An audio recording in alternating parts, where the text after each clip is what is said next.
Chris Bledsoe alleged that he had 3 separate UFO sightings and also had an alien encounter, but he was not the only witness that night. Okay. Just try to remember back and tell me about what happened that night. It was really dark out, and I happened to be looking down that way, and I saw these 2 orbs, about this big, about waist high off the ground, just floating. So all I could see was these 2 bright red orbs side by side. Where were they when you first saw them? Down the path there, coming down the road. Okay. And so they're coming down that road and coming this way, or what? Yeah, really slowly. So you saw the orbs go into that area? Go into the woods on the left side in front of near the river. And then next thing you know, I didn't see any more orbs. I just saw these little creatures come walking out the woods. We interviewed Chris Jr. to see if he could corroborate any of his father's story. But it turns out he wasn't at the riverbank. He was actually up the riverbank having his own encounter. You don't have to go all the way in there, but just kind of indicate where you were. Back here. Try to describe them a little bit. It was really dark. It just looked like little creatures, a little skinny. And I could see their body, but not like what they were wearing. Junior was a little bit different. If there could be one word I could use to describe Chris Jr., that would be this overwhelming sense of angst. He seemed to be having some troubles, a lot of internal battles. Was the moon up? Was there... Yeah, there was a moon, plenty of stars. We weren't sure whether this really happened to him or he was making some of this up to try to corroborate his dad's story. So we think it's really important for us to bring in these other 3 witnesses who were there and find out what they saw. Well, then Chris comes up. It was a bit of a challenge, but we were able to track down the other 3 men and videotape what they had to say about the event. You could see what looked like bright stars, that were scattered across the tree line. And you could just see them descending slowly. And it just like dropping, like I said, it looked like a piece of a hot steel or something, They were orangish, and then you could see separate other colors. It was orange and maybe yellow. I remember being one on the left, right, one in the middle, and one toward the left. From that tree to this tree, they were right there. You could see them just perfect right there. That's when it freaked me out. And I said, "Hey guys, look, y'all see them? Y'all see these?"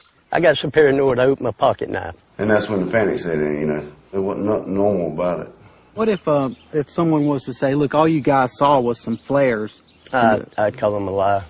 Have you seen flares before? Yeah. Any way they could have been flares, just military flares. Nah. Have you seen flares? We stood there for 5 or 10 minutes looking at them. Right. Ain't no flare gonna stand up there that long. Right. As I'm hearing these guys tell me their story, although there's some minor discrepancies here, basically everybody's pretty much telling us the same thing, and they're pretty much corroborating each other's stories. There wasn't no sound. I mean, it was dead still that night. No sound whatsoever. Did you hear any other noise? Normal noises? Birds? Nothing. Animals? It was quiet. It was quiet. It was just, you could have heard a rat piss on a piece of cotton. That's how quiet it was. One of the big discrepancies was the description of the large light that they saw at the top of the hill. 3 of them saw this big ball of light. When we come out of here, before we left, there was a light right yonder. It was a big light. Right there in that field there. But Chris Sr. had this very vivid description of what the craft looked like. So we're not sure what to make of that. Somewhere between there and the highway was the spiked object that I described. It was just another big glowing light. It was like a... But then, like I said, it just kind of just... Hold your hand up like that and kind of try to remember it. Well, from the distance, I could put my hand around it like that, maybe. If you look at the tree and the pole, it would have been, the nose of it would have been at the pole, and the rear end of it would have been past the tree. See the horse standing there? Right. That would have been about the back of it, or a little further behind him, and the front of it would have been along this pole over here. It was a good 40 feet. The other major discrepancy we saw in the stories was this whole issue of missing time, where Chris Sr. thought he was gone for a maximum 20-30 minutes from the riverbank, but his companion said he had been gone for hours, and in fact they went to go look for him. Okay, Chris, now, you said it took you 20 minutes to get up here and back down again. Yes, sir. Okay, now, why did the other guys think it took longer than that? I had been gone a long time. I remember that night that somebody had went looking for him in the truck. The truck was parked right there. When it got dark, we kind of started wondering where Chris had got to. It was just me and Gene down there.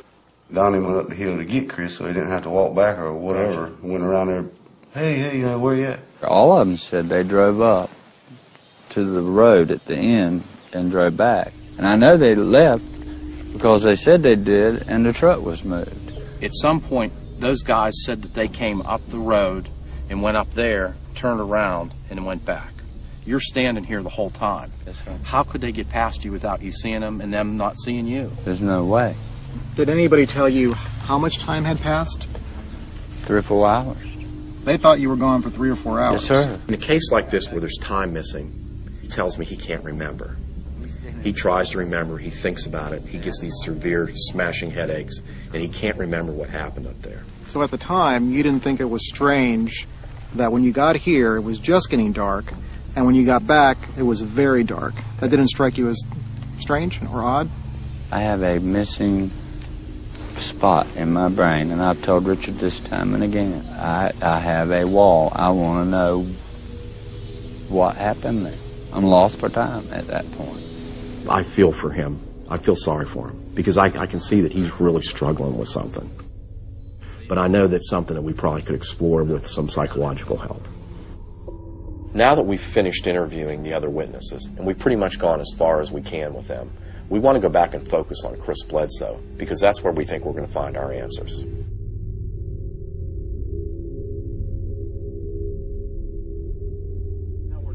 In cases like this where there's potential for having close encounters, what we found is that the use of regression hypnosis can sometimes help us to uncover missing memories.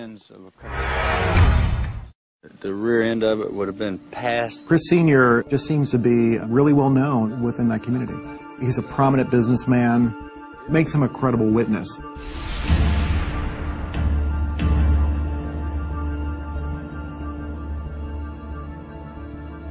We're not sure if what happened to Chris Bledsoe is real or fantasy, but we're hoping that regression hypnosis will provide that answer. You do the regression hypnosis, you basically put the client in a state of unconsciousness. Sometimes they'll refer to it as putting them in a trance. And the psychologist can basically talk to the individual and take the information off their subconscious mind. You're in control here. All I'll be doing is just helping you get focused.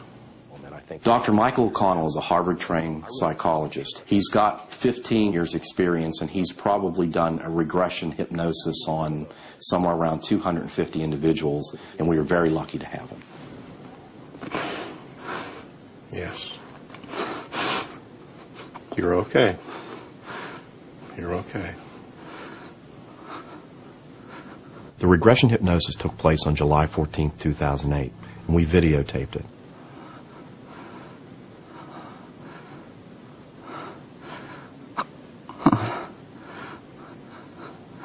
Where were we going? I tried to hide. I couldn't. They're looking at me. There's 4 of them. They're so tall. Skinny. How tall are they? Real tall. 7 foot or better. They're not human. They're not human. 4 of them. Uh-huh. I just want to go home. Let me go. I want to see my son. Mm-hmm. What do you want? Wherever he was when they were doing this explains why. I mean, that would explain why when they come up the hill looking for him, he wasn't there. What does the room look like? It's round. It's dark in areas, but I can see lights, controls. I can feel no movement, none. Okay, Michael, go ahead. Push it to the limit. Are they telling you why you were chosen? Uh-huh. What reason was that? They're my guardians. Looking after you? Uh-huh. Your well-being? Uh-huh. Every time I get sad, they're here. I know I've been sad. Is that why you come? Uh-huh. Are they the same ones that you saw in your backyard later? That's their children. Their children?